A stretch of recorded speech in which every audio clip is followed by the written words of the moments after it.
Hello everyone and a warm welcome to Energy Frontiers. I am Omana Okonkwo. Here's what's trending in and around Africa's energy industry this week. Texas-based IPR Energy Group has successfully acquired from Pharos Energy the operatorship and majority working interest of 55% of the El Fayum and North Beni Swell concessions in the western desert of Egypt. IPR Energy plans to invest over $80 million in the concessions. Italian companies Energy Dome and Ansaldo Energia have signed an agreement for the development of CO2-based electricity storage systems in Africa, Europe, and the Middle East. In 2021, Energy Dome had said that its CO2 battery achieves a 75 to 80% round-trip efficiency. French independent power producer Neoen has commissioned the 41 megawatt Metoro solar power plant in northeastern Mozambique. The plant is capable of powering 175,000 Mozambican homes. Madeline Diop Sarr, a co-author of the April 4 report from the Intergovernmental Panel on Climate Change, stated that in order to address the magnitude of the climate crisis, climate finance flows to developing countries should be multiplied by 4 to 8 by 2030. US-based company Clean Vision will partner with Morocco's Eco Synergies to develop 2 waste plastic-to-energy plants in the North African country. Kenya's electricity generating company has announced the completion of Olkaria 1 Unit 6, 83.3 megawatt electric geothermal power plant. The plant is expected to go into commercial operations in 2 months' time. Namibia and Germany have signed a joint declaration of intent to accelerate the research, development, and production of green hydrogen.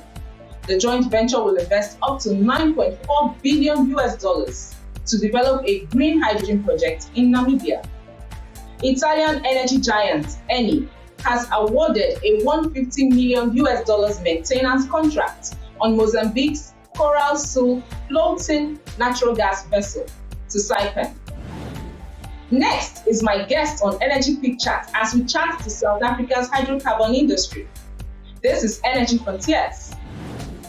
South Africa has recently received support from the African Development Bank and the World Bank for its energy transition implementation as the country continues its pursuit of oil and gas.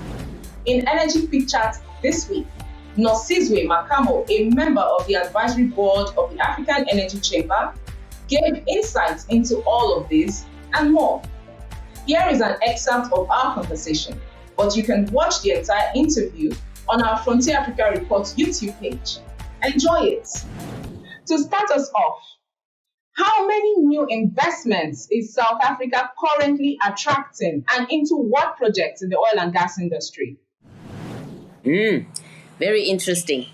As you know, for the past, since 1993, South Africa has been producing gas for its state-owned company, PetroSA. In fact, the world's first gas-to-liquid processing plant was built in South Africa and was operated by PetroSA. So obviously that raised a lot of interest in gas investments. So currently, offshore, there is quite a bit of interest in the blocks on the offshore. There is Total that is currently operating and has found large amounts of hydrocarbon comprising of gas and condensate on the off the coast of South Africa. This has ignited more interest. Shell has also come, and they would love to do some seismic in the block off the coast of South Africa. And there are quite other companies that are interested in doing some exploration. So we are at the nascent stage in South Africa, but there is huge interest in the gas deposits in South Africa. Actually, onshore, we also have some very interesting projects. In the Free State, we have the largest, natural gas has been discovered, which has got a high methane content. And the best part is that they've now discovered that the highest helium deposits in the world are found in the Free State.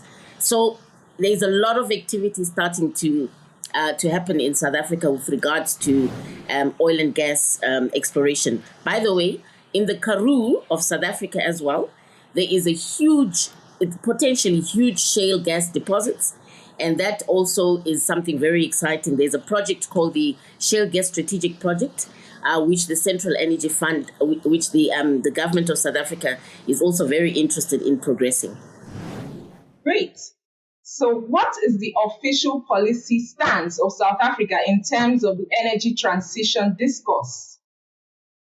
Okay, very interesting. You know, the approach of South Africa is that when we look at energy transition, one size cannot fit all. Obviously, when you look at the developmental stage of most of the countries in Africa, including our country, and also given the rich deposits of hydrocarbon, we are saying that the transition has to be a just transition. In other words, it cannot be one size fits all because we're not at the same space as other countries are globally, especially, let us say, in the West. So the country has to pursue the key priority of ensuring development using its hydrocarbons. And therefore, we're saying security of supply, of energy supply is very important. And we're also saying that, yes, the issue of climate change is also important. But we are saying that it's very key that each country has to make its transition according to its developmental stage. And that is what it is. And we're saying that we are looking forward to having an energy mix, but over a different time horizon, moving towards that low carbon and climate resilient growth trajectory. And I'm sure that is what the other countries as well on the continent are experiencing this challenge. So what is going to happen is that in South Africa, the government is going to continue to incorporate our coal supply. As you know, South Africa is a coal-rich country. Coal supply, along with solar power, hydropower, nuclear power, and also the battery storage capacity. So we want to use all of these together in terms of making this transition. Yes, indeed. There cannot be a one-size-fits-all approach to energy transition, of course. So environmentalist groups have opposed seismic activities in South Africa. How should the country decide? Yes.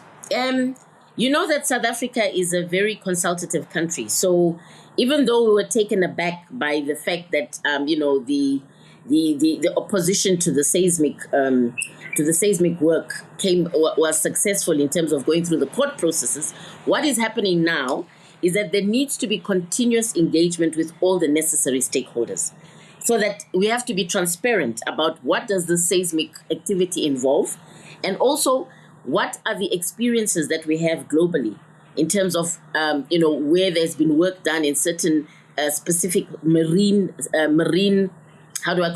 sensitive areas, as they say, and how this work has been done. I mean, most of the companies, as you know, are very, they're specialized in being able to work in these environments. So what we need to do is have continuous engagement with the stakeholders and share experiences from these other countries and demonstrate how, sometimes it's fear of the unknown that gets you to a certain point. So we need to be able to demonstrate how this can be done in a safe environmental manner.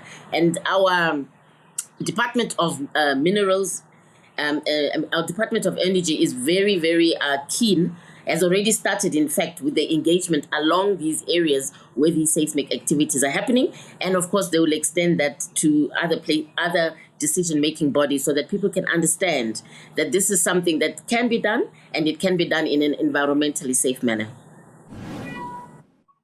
Right. So essentially, we're saying that our stance is we would like to be able to exploit these natural resources that we have off our coast in a safe way. And that's really what it is. Let's track some energy products prices for you in a moment. Welcome back to Energy Frontiers with me, Omono Okonkwo. Early on Friday, the London Brent crude went down 0.67% to trade at $99.91 per barrel, while the US WTI slipped 0.51% to trade at $95.54 USD per barrel. Natural gas climbed 0.06% to trade at $6.36 USD per MMBTU, also in early Friday trade. This week in Lilongwe, Malawi, a gallon of gasoline cost 4,360 Malawian kwacha, while in Algiers, the Algerian capital.